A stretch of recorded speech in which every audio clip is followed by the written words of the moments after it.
나라 걱정하는 돌직구 정정브라더스 만나겠습니다. 우리 정두원 전 의원님 어서 오십시오. 네, 안녕하세요. 예, 정태근 전 의원님 어서 오십시오. 네, 안녕하세요. 반갑습니다. 예, 자, 두 분께 항상 MB 관련한 질문을 드리게 돼서 아니 사실 우리 보수가 이야기할 수 있는 그런 이슈들이 굉장히 많은데 당분간 또 이걸 중심으로 여쭙지 않을 수가 없게 됐습니다. 네, 뭐. 예, 자, MB가 이제 감옥에 들어갔습니다. 구치소 서울 동부구치소에 들어갔는데 영장이 발부됐을 때의 감회가 어떠셨습니까? 아유, 만감이 교차했죠. 잠도 못 이루고요. 그리고 하여간 저희들도 책임이 있거든요. 예. 그러니까 자숙해야 되겠다 그런 생각을 했습니다. 네. 우리 정태근 의원님은 아니 저는 그날 그 목요일날 밤에 사실은 술을 많이 먹었어요. 그래가지고 2차 자리를 두 군데 옮겨서 술을 먹고 한 11시 반쯤에 이제 택시를 탔는데 예. 거기서 뉴스가 나오더라고요. 그러고 집에 가서 이제 TV를 봤는데 점점 좀 멍하기도 하고 착잡하기도 하고 지난번에도 말씀드렸지만 예, 뭐 저 역시 이제 MB 캠프에서 뭐 깊숙이 일을 했던 사람으로서 국민들에게 죄송하기도 하고 예. 또 한편으로서는 그동안 제가 내뱉었던 말들에 대한 그런 이제 좀 그렇죠. 부담도 네. 없지 않았죠. 예. 어떤 별로 말씀인데? 뭐 이런저런 얘기 뭐 사실 MB가 재임 때 쓴소리를 한 거는 그건 뭐 당연히 했었어야 되는 건데 뭐 지금 이 마당에서 이제 두 분이 그렇게 앞장서서 했다가 방송에서 이제 얘기를 하니까 뭐 좀 부담도 되고 하여간 그래서 지난 주말 거기다 또 미세먼지까지 와가지고 하여간 별로 기분이 안 좋습니다.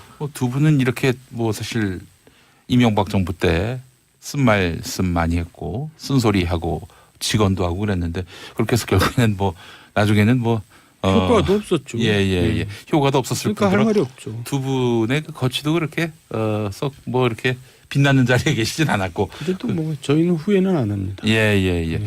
그러신 분들도 이렇게 자책감을 가지시는데 가까이 계신 분들 중에는 또 그렇지 않은 분들이 있는 것 같아서 뭐 MB가 지금도 뭐 별 문제 없다. 뭐 아주 그분은 훌륭한 분이다. 이렇게 말씀하는 분들이 있어가지고 그분들은 잘 모르고요. 잘 몰라서 하는 얘기입니다. 애써 태어난 척하는 거죠. 이재호 전 의원께서는 뭐 아주 아직도 뭐가 문제가 있느냐. 뭐 형님한테 카드 빌려준 여기다 이렇게 다스 문제를 평가하던데. 제가 알기로는 이재호 선배님은요 MB 앞에서 절대 쓴소리를 못 하시는 분이에요. 왜 그럴까요? 그분이 또 한때 민주운동 또 투사였고. 저도 모르겠어요. 저희들한테 와서는 큰 소리 빵빵 치다가도요.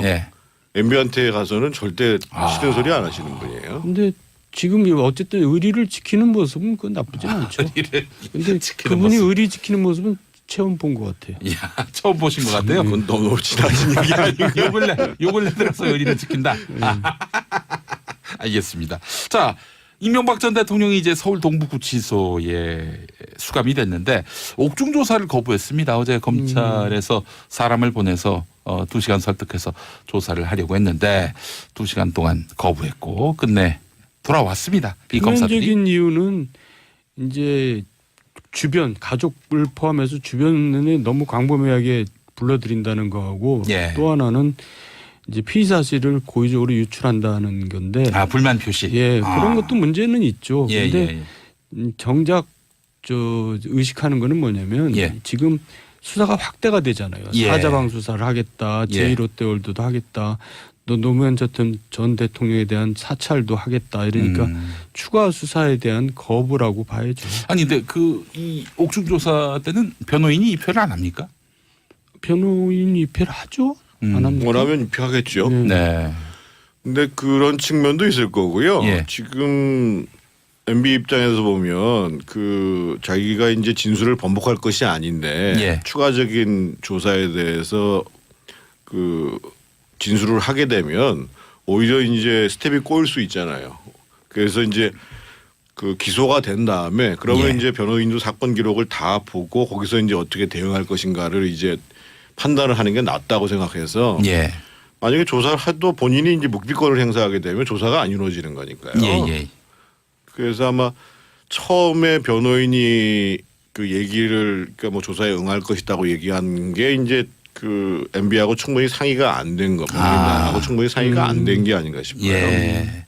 애초에는 조사를 받을 것처럼 변호인이 이야기를 했는데 실상은 이제 이루어지지 않은 것이고 그거는 뭐 이명박 전 대통령과 변호인 사이에 뭐 충분한 교감이 있는 거죠. 예, 이루어지지 일단 않은 뭐 가운데 나온 MB 말. 입장에서는 재판이 시작되기 전에 지금 대부분의 증거가 다른 사람의 증언에 의한 거거든요. 예, 그렇죠? 예. 그러니까 그 사건 기록을 보는 것이 앞 재판을 어떻게 가져가는 것이 바람직한 것에 대한 판단 근거가 되겠죠. 그런데 예. 아직까지는 사건 기록을 볼 수가 없잖아요. 네, 그렇군요. 박근혜 전 대통령 학습 효과라는 말도 나옵니다. 그래도 박 전 대통령은 지금 법원 재판을 거부하고 있지만 검찰 조사는 그래도 나름대로 성의 있게 받은 걸로 알고 있는데 오히려 MB는 반대로 법정에서는 적극적으로 재판에 임할 가능성이 큽니다. 그래서 예. 제가 보기에는 MB 재판이 박근혜 재판보다 더 길어질 가능성도 있습니다. 근데 행보를 보면은 훨씬 이명박 전 대통령이 합리적입니다. 사실 판단은 법원에서 하는 건데 검찰은 자기에게 여죄가 있는지 계속 들여다보고 있는 존재고 기왕이면은 법원 가서 자신의 무죄라면은 무죄를 소명해야 될 텐데 박근혜 전 대통령은 어떻게 검찰 조사는 열심히 받고 법원 이 재판은 이렇게 불성실하게 받는지. 박근혜 전 대통령은 좀 현실 감각이 떨어졌어요. 내가 봐도 처음에 이렇게 태도를 보면은 예. 무죄가 될 거라고 생각하고 모든 사건에 임했잖아요. 예. 너무나 진짜 현실 감각이 떨어지는 거죠. MB는 또 학교 다닐 때 한번 조사를 받아봤잖아요. 근데 옛날에 저희 민주화운동 할 때 보면 네. 검찰에서 막 욱박 지르고 이제 그 전에 뭐 실제로 뭐 심하게 이제 뭐 고문 같은 것도 하고 그러니까 어거지로 인정해 주는 척 하다가 네. 주로 이제 법정 가가지고 법정 투쟁을 하죠. 그렇군요. 뭐 경험자로서 노련하게 지금 검찰 수사를 대응하고 있는 건지 알겠습니다. 검찰 조사는 보이콧하고 대신 옥중 메시지를 남겼는데 천안함 8주기 때 추모를 했어요. 옥중 정치를 시작한 것 아닌가 이렇게 보는 시각도 있던데 어떻게 생각하십니까? 옥중 정치죠. 그러니까 이제 뭔가 보수의 뭔가 지지 내지는 결집을 바라는 건데 과연 그게 성공할까요? 저는 그건 아닌 것 같은데 그건 조금 판단 미스라고 생각하는데 저는 일말의 진실도 있다고 봐요. 어쨌든 천안함 사건이 이제 당신의 재임 기간 동안에 벌어졌고 그래서 이제 상당히 그 충격적으로 받아들였고 구체 의식이 있다. 그래서 이제 연평도 때는 우리 그럼 비행기라도 한번 가서 공격해야 되는 거 아니냐 뭐 이런 얘기가 나올 정도로 뭐 그런 측면도 있는데 저는 이제 그런 식의 메시지를 내보내는 것보다 재판도 물론 있고 하긴 합니다만 좀 이명박 전 대통령께서 그 옥중에서 진솔하게 어디다 보여주라는 것이 아니고 회고의 시간을 갖는 것이 오히려 더 도움이 되지 않겠는가 뭐 이런 생각도 좀 해봅니다. 수감되기 전에 육필로 쓴 어떤 뭐 소회 이건 어떤 경위로 작성된 겁니까? 본인이 직접 쓰겠죠. 그거는 어떤 의도가 있는 거라고 봐야 되는 건지. 뭐 어쨌든 한 시대에 이제 역사적인 사건이니까 본인도 뭔가를 기록을 남기고 싶겠죠. 근데 이제 거기서 다만 아쉬운 거는 국민들에 대한 코멘트는 하나도 없었다는 거죠. 뭐 주변 가족 뭐 이렇게 본인 이랬고 그게 이제 아쉽죠.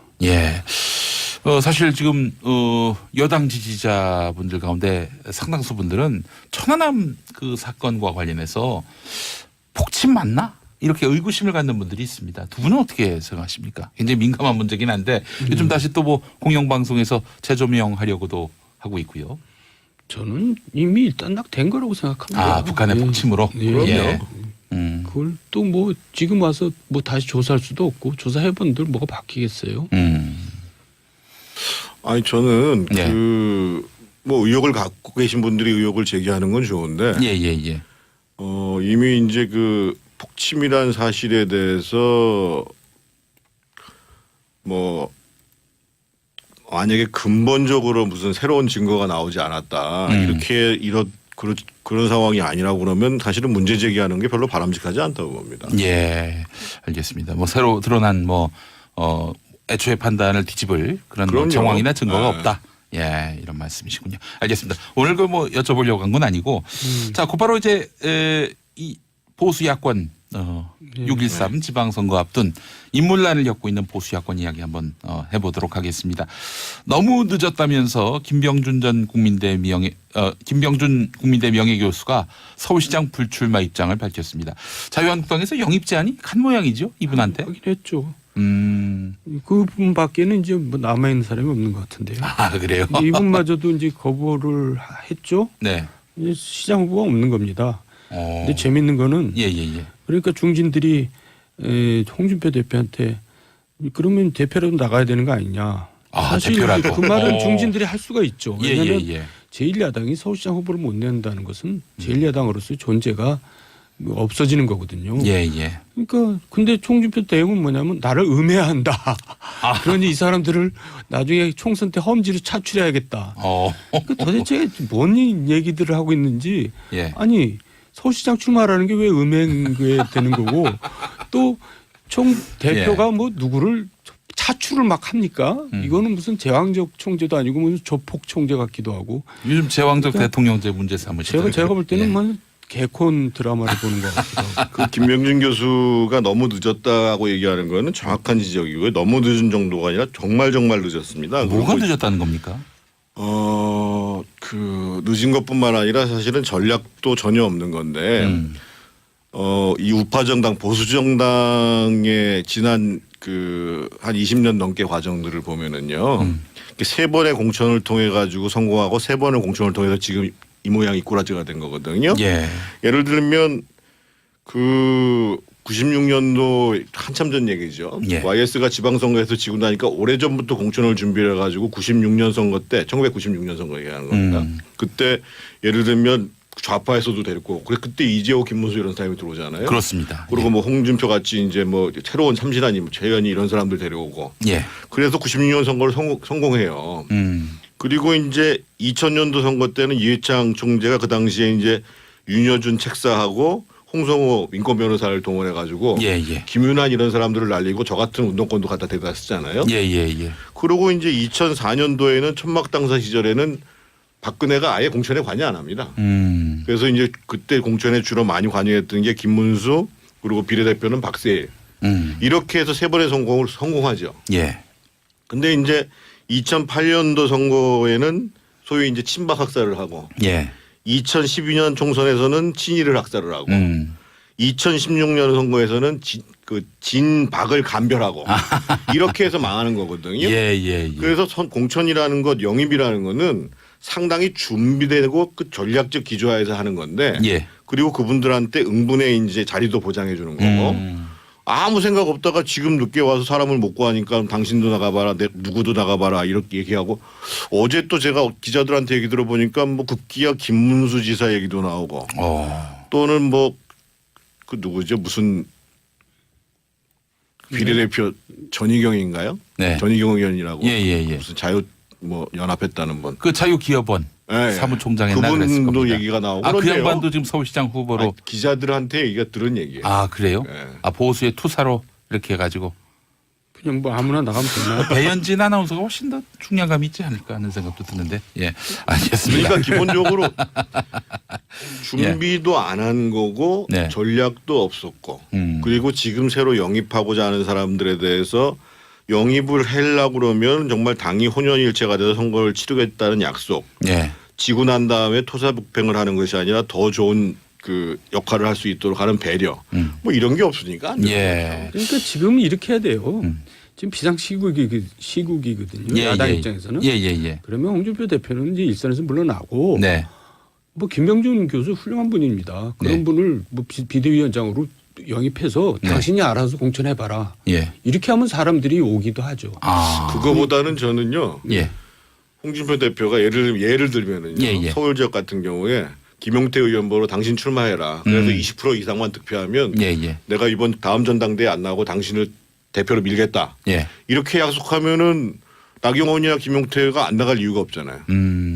그런데 이제 지금 당에서 벌어지고 있는 일은 뭐냐면 네. 뭐 국회의원은 물론이고 원외위원장들을 이제 선출하는데 예.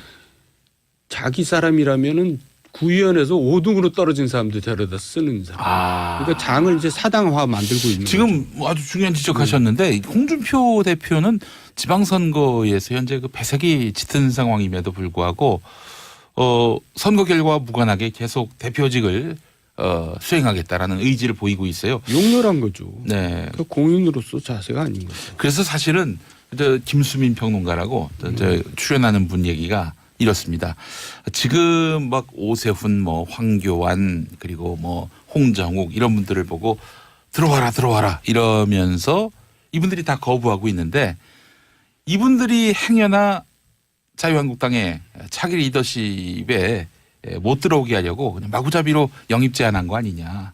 그래서 그분들이 이제 말하자면은 지금 거부를 했단 말이죠. 다음에 그 지도부로 들어오려고 하면 아니 그때는 당이 어려울 때 서울시장 후보로 영입 제안했는데 그걸 거절했으면서 지금 무슨 면목으로 들어오려고 하느냐. 이런 명분을 만들기 위한 거 아니냐라고 뭐 농담을 섞어서 얘기했었는데 지금도 인재를 영입할 수 있는 방법은 있어요. 예. 본인들이 희생할 각오가 안 돼 있으니까 그렇지. 예를 들면 말이에요. 네. 자유한국당이나 바른미래당이 지금 서울에서 지금 구청장 후보를 못 구하고 있잖아요. 예. 아마 저 같았으면 이럴 거예요. 예. 자유한국당 입장에서 보면 이번에 강북에서 구청장으로 출마를 하면 예.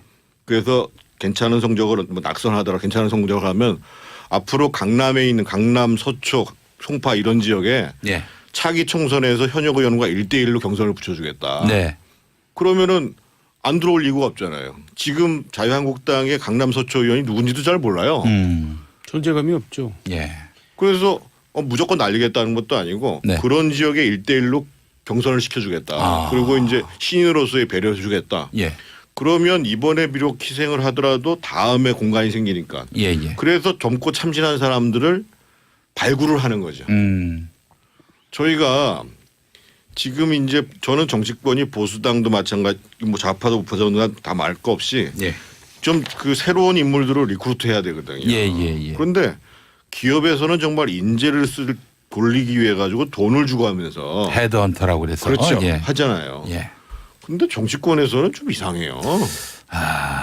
아무래도 이러다 보니까 사당화라는 얘기가 안 나올 수 없는 거예요. 예. 분명합니다. 그저 안철수 전 대표는 지금 바른미래당의 인재영입위원장으로 복귀를 했는데 지금 하고 있는 행보 어떻게 평가하십니까? 좀 이해가 안 가죠. 제 1호로 영입한 사람이면 그래도 야 누군가가 그래야 되는데 아무도 모르는 사람을 1호로 영입했어요. 그러니까 이건 또 뭐지? 이것도 뭐지? 예. 그리고 또 2호로 영입한 사람들이 자유한국당에서 공천 탈락한 사람들이 주로 뭐 이제 그쪽으로 갔다는데 예. 그러니까는 무슨 이삭죽기냐 뭐 또 분리수거냐 뭐 이런 또 막말까지 나오던데. 예. 이거 안철수 위원장 되게 실망이에요. 예. 실망입니다. 예. 성대모사를 제가 해봤습니다만. 근데 안철수 위원장만 실망인 게 아니고요. 예. 바른미래당 전체가 저는 지금 이제 핵심을 못 짚고 있다고 생각하는데 예를 들면 지금 서울시장 선거를 나가겠다고 생각을 하면 예.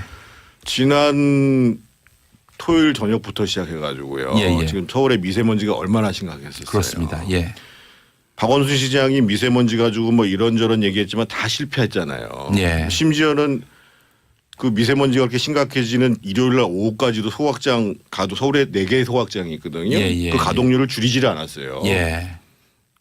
그러면은 바른미래당이든 자유한국당이 됐든 이럴 때 사실은 원전 문제 제기를 하면서 우리는 원전은 유지를 하면서 석탄 화학 발전소 다 줄여버리겠다. 예. 그리고 서울 시내 소각장 이런 거 다 줄이겠다 하면서 본인 온 국민이 지금 관심 갖고 있는 쟁점에 대해서 이 자신들의 색깔에 맞는 정책을 가지고 쟁점화 시켜낼 수 있는 고민들을 해야 되는데 예.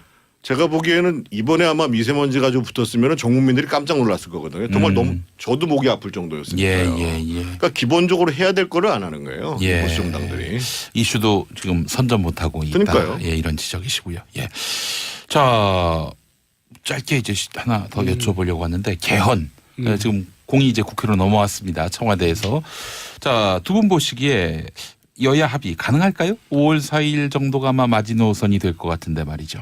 6월 13일 날 그러니까 선거하려면. 예. 지금 문재인 대통령 안 되는 줄 알면서 대통령안을 제안을 했는데 예. 안 되죠.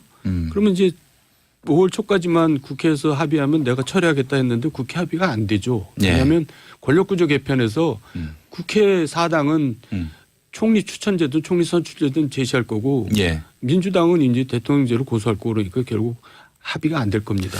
그럼에도 불구하고 청와대에서 이렇게 개헌 일정을 어떻게든 마련하려고 하는 이유는 뭐라고 보세요? 그건 지방선거용이죠. 근데 저는 두 가지를 말씀드리고 싶은데요. 예. 개헌이 되려면 지금 청와대 안을 철회하는 것이 개헌을 촉진시키는 방법이라고 생각하거든요. 이미 충분한 문제 제기는 했어요. 예. 이미 정세균 국회의장만 해도 어제 이제 개헌 논의가 국회에서 시작된다고 하니까는 6월 전에 합의를 보고 6월 뒤에 투표. 예. 하는 걸로 지금 먼저 안을 제기했거든요. 예, 그러니까 예. 지방선거 동시투표 문제는 이미 여권에서 포기한 거거든요. 그래서 제가 말씀드리고 싶은 두 가지가 뭐냐면 정말 개헌하실 생각이 있다면 첫 번째로는 민주당에 대해 개헌 협상에 정권을 줘야 됩니다. 지금 현재 쟁점이 되고 있는 총리 추천제를 포함해 가지고 지금 예. 핵심 문제가 이제 권력구조 개편 문제, 예. 소위 이제 권력기관 개혁 문제, 그다음에 선거제도 개혁 문제, 국민투표 시기 문제인데 이미 국민투표 시기 문제는 국회의장부터가 이렇게 나왔잖아요. 예. 그래서 뭐 총리 추천이든 검사영장이든 이런 문제에 대해서 여당이 능동적으로 협상할 수 있는 권한을 줘야 국회 합의안이 만들어진다. 이게 첫 번째고요. 예. 두 번째로는 문재인 정부는 노무현 정부로부터 배워야 합니다. 노무현 대통령이 취임 초에 국회 연설을 하시면서 네. 한 정당이 특정 지역에서 3분의 1을 독점하지 않는 선거법을 합의해 주신다고 하면 예. 지금 이 상태에서도 다수당에서 총리를 추천받도록 하겠습니다. 그리고 그분한테 재청권을 행사하도록 하겠습니다. 예. 이 얘기는 무슨 얘기냐면 예. 현행 헌법 하에서도 총리 추천제가 가능하고 그거를 대통령이 이렇게 운영하면 된다는 겁니다. 예. 그거를 노무현 대통령이 몸소 보여줬고 예. 실제로 그래서 그 노무현 대통령 같은 경우는 상당히 분권형에 대한 의지가 강했던 분이죠. 근데 한나라당은 왜 그때 반대했습니까? 한나라당 자기들이 집권할 줄 알았으니까. 그래서 예. 저는 지금도 청와대에서 예. 문재인 정부가 노무현 대통령이 생각했던 것을 고민하면서 무조건 총리 추천제 안 된다. 예. 그러면 어떻게 협상을 하냐 말이에요. 예. 그래서 제가 딱 두 가지 말씀드린 거 민주당에다 맡기고 그리고 노무현 정신을 한번 대사를 보는 것. 예. 이게 저는 개헌의 지름길이라고 생각합니다. 뭐 좋은 얘기네요. 예. 갑자기 선글라스를 끼셨습니다. 이제 갈 시간이 된 것 같아가지고. 다 준비하셨군요. 예. 자, 개헌에 대해서 우리. 예. 저는 어쨌든 지방선거용이라는 성격이 있다고 보고요. 네. 이제 그거 말고는 지지자를 안 결집할 될 목적. 줄 알면서 밀어붙이는 거는 결국 개헌 의지가 없다고 저는 봅니다. 대통령이 솔직히 말해서. 예. 그래서 그 부분에 대해서는 좀 비판을 하고 싶은 생각인데 예. 이제 어쨌든 우리나라 개헌은 이제 끝났다고 저는 우리나라 개헌은 끝났다. 종쳤다 이렇게 생각합니다. 왜 그렇게 보시죠? 이 약속에 저하고 내게 됩니다. 그렇습니까? 예. 제가 한 말씀 더 경천 동지할 말씀인데. 어제 국무위원 중에 한 사람이라도 개헌 내용에 대해서 이견을 제기할 수 있었던 사람이 있었으면 그 사람이 떴었을 텐데 네. 어제 국무위원 중에 한 사람도 문제 제기를 하지 않고 그야말로 40분 만에 이 국무회에서 의결해 버리는 게 저는 참 안타까워요. 예. 아무튼 하나도 없었다는 거죠. 뭐 주변 가족 뭐 예. 이렇게 본인 이랬고 네. 그게 이제 아쉽죠. 예. 사실 지금 여당 지지자분들 가운데 상당수 분들은 천안함 그 사건과 관련해서 폭침 맞나? 이렇게 의구심을 갖는 분들이 있습니다. 두 분은 어떻게 생각하십니까? 굉장히 민감한 문제긴 한데 요즘 다시 또 뭐 공영방송에서 재조명하려고도 하고 있고요. 저는 이미 일단 된 거라고 생각합니다. 북한의 폭침으로? 그럼요. 예. 그걸 또 뭐 지금 와서 뭐 다시 조사할 수도 없고 조사해본들 뭐가 바뀌겠어요. 아니 저는 예. 뭐 의혹을 갖고 계신 분들이 의혹을 제기하는 건 좋은데 예. 이미 이제 그 폭침이란 사실에 대해서 뭐 만약에 근본적으로 무슨 새로운 증거가 나오지 않았다 이렇게 그런 상황이 아니라고 그러면 사실은 문제 제기하는 게 별로 바람직하지 않다고 봅니다. 예, 알겠습니다. 뭐 새로 드러난 애초에 판단을 뒤집을 그런 그럼요. 정황이나 증거가 네. 없다. 예, 이런 말씀이시군요. 알겠습니다. 오늘 여쭤보려고 한 건 아니고 자, 곧바로 이제 이 보수 야권 예. 6.13 지방선거 앞둔 인물난을 겪고 있는 보수 야권 이야기 한번 해보도록 하겠습니다. 너무 늦었다면서 김병준 국민대 명예교수가 서울시장 불출마 입장을 밝혔습니다. 자유한국당에서 영입 제안이 간 모양이죠, 이분한테. 하긴 했죠. 그분밖에는 이제 뭐 남아 있는 사람이 없는 것 같은데요. 아, 그래요? 이분마저도 이제 거부를 했죠. 네. 이제 시장 후보가 없는 겁니다. 근데 재밌는 거는 예. 그러니까 중진들이 홍준표 대표한테 그러면 대표라도 나가야 되는 거 아니냐. 아, 사실 대표라도. 그 말은 중진들이 할 수가 있죠. 왜냐하면 예. 제1야당이 서울시장 후보를 못 낸다는 것은 제1야당으로서의 존재가 없어지는 거거든요. 예. 그러니까 근데 홍준표 대응은 뭐냐면 나를 음해한다. 그러니 처음에 이렇게 태도를 보면은 예. 무죄가 될 거라고 생각하고 모든 사건에 임했잖아요. 예. 너무나 진짜 천신만고에 떨어지는 거죠. MB는 또 학교 다닐 때 한번 조사를 받아봤잖아요. 근데 옛날에 저희 민주화운동 할 때 보면 네. 검찰에서 막 욱박 지르고 이제 그 전에 뭐 실제로 뭐 심하게 이제 뭐 고문 같은 것도 하고 그러니까 어거지로 인정해 주는 척 하다가 네. 주로 이제 법정 가가지고 법정 투쟁을 하죠. 그렇군요. 뭐 경험자로서 노련하게 지금 검찰 수사를 대응하고 있는 건지 알겠습니다. 검찰 조사는 보이콧하고 대신 옥중 메시지를 남겼는데 천안함 8주기 때 추모를 했어요. 옥중 정치를 시작한 것 아닌가 이렇게 보는 시각도 있던데 어떻게 생각하십니까? 옥중 정치죠. 그러니까 이제 뭔가 보수의 그 지지 내지는 결집을 바라는 건데 과연 그게 성공할까요? 저는 그건 아닌 것 같은데 그건 조금 판단 미스라고 생각하는데 저는 일말의 진실도 있다고 봐요. 어쨌든 천안함 사건이 이제 당신의 재임 기간 동안에 벌어졌고 그래서 이제 상당히 그 충격적으로 받아들였고 부채 의식이 있다.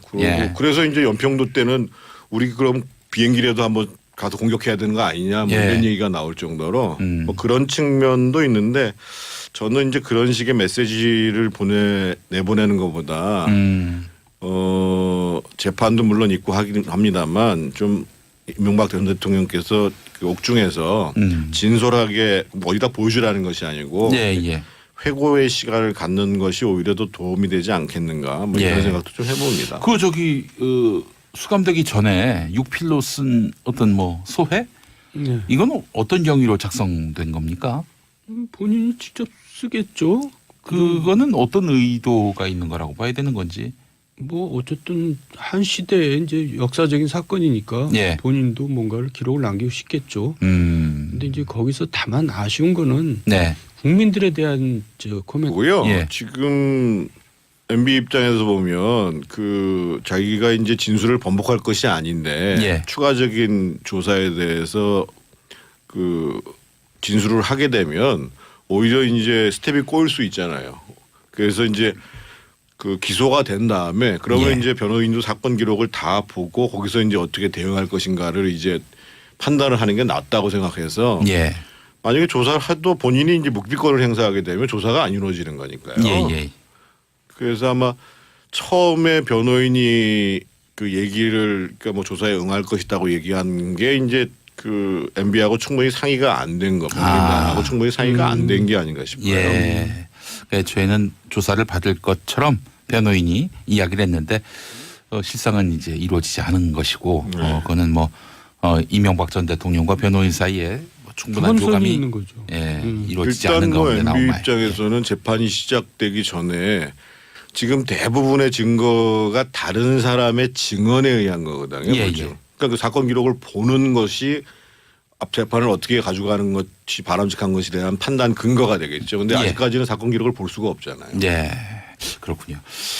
박근혜 전 대통령 학습 효과라는 말도 나옵니다. 그래도 박 전 대통령은 지금 법원 재판을 거부하고 있지만 검찰 조사는 그래도 나름대로 성의 있게 받은 걸로 알고 있는데 오히려 MB는 반대로 법정에서는 적극적으로 재판에 임할 가능성이 큽니다. 그래서 제가 보기에는 MB 재판이 박근혜 재판보다 더 길어질 가능성도 있습니다. 그런데 행보를 보면은 훨씬 이명박 전 대통령이 합리적입니다. 그렇죠. 판단은 법원에서 하는 건데 검찰은 자기에게 여죄가 있는지 계속 들여다보고 있는 존재고 기왕이면은 법원 가서 자신의 무죄라면은 무죄를 소명해야 될 텐데 박근혜 전 대통령은 어떻게 검찰 조사는 열심히 받고 법원 재판은 이렇게 불성실하게 박근혜 받는지. 전 대통령은 좀 현실 감각이 떨어졌어요. 내가 봐도. 나라 걱정하는 돌직구 정정 브라더스 만나겠습니다. 우리 정두원 전 의원님 어서 오십시오. 네, 안녕하세요. 예, 정태근 전 의원님 어서 오십시오. 네, 안녕하세요. 반갑습니다. 예. 자, 두 분께 항상 MB 관련한 질문을 드리게 돼서 아니 사실 우리 보수가 이야기할 수 있는 그런 이슈들이 굉장히 많은데 당분간 또 이걸 중심으로 여쭙지 않을 수가 없게 됐습니다. 네, 뭐 예. 자, MB가 이제 감옥에 들어갔습니다. 구치소 서울 동부구치소에 들어갔는데 영장이 발부됐을 때의 감회가 어떠셨습니까? 아유, 만감이 교차했죠. 잠도 못 이루고요. 그리고 하여간 저희들도 책임이 있거든요. 예. 그러니까 자숙해야 되겠다 그런 생각을 했습니다. 네. 우리 정태근 의원님은 아니 저는 그날 그 목요일날 밤에 사실은 술을 많이 먹었어요. 그래가지고 2차 자리를 두 군데 옮겨서 술을 먹고 한 11시 반쯤에 이제 택시를 탔는데 예. 거기서 뉴스가 나오더라고요. 그러고 집에 가서 이제 TV를 봤는데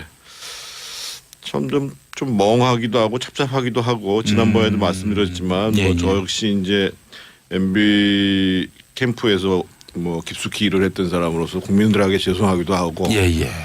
또 한편으로서는 그동안 제가 내뱉었던 말들에 대한 그런 이제 좀 그렇죠. 부담도 네. 없지 않았죠. 예. 그래서 어떤 별로 말씀인데?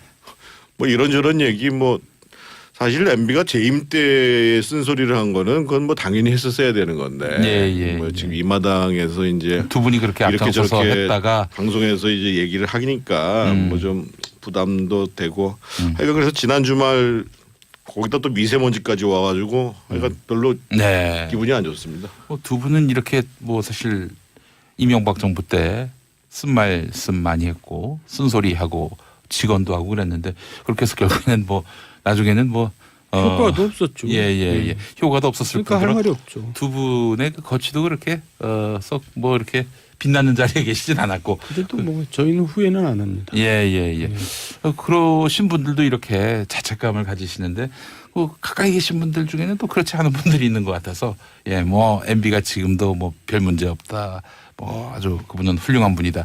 이렇게 말씀하는 분들이 있어가지고 그분들은 잘 모르고요. 잘 몰라서 하는 얘기입니까? 애써 태어난 척하는 거죠. 이재호 전 의원께서는 뭐 아주 아직도 뭐가 문제가 있느냐.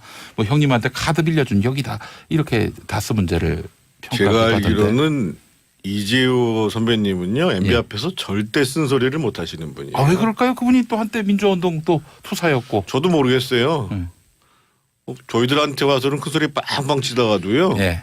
MB한테 가서는 절대 싫은 소리 안 하시는 분이에요. 근데 지금 어쨌든 의리를 지키는 모습은 그건 나쁘진 않죠. 근데 그분이 의리 지키는 모습은 처음 본 것 같아요. 야, 처음 보신 것 같아요. 그건 너무 지나친 얘기 아니고.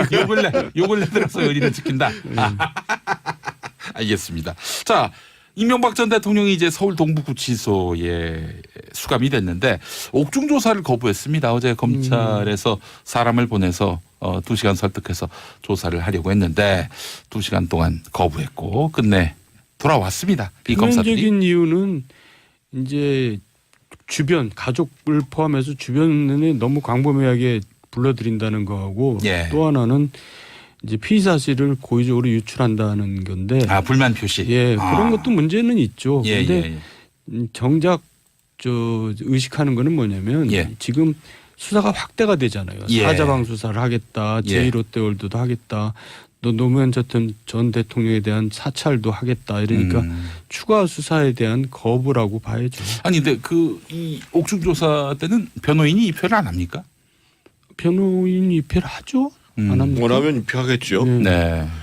근데 그런 측면도 있을 거고.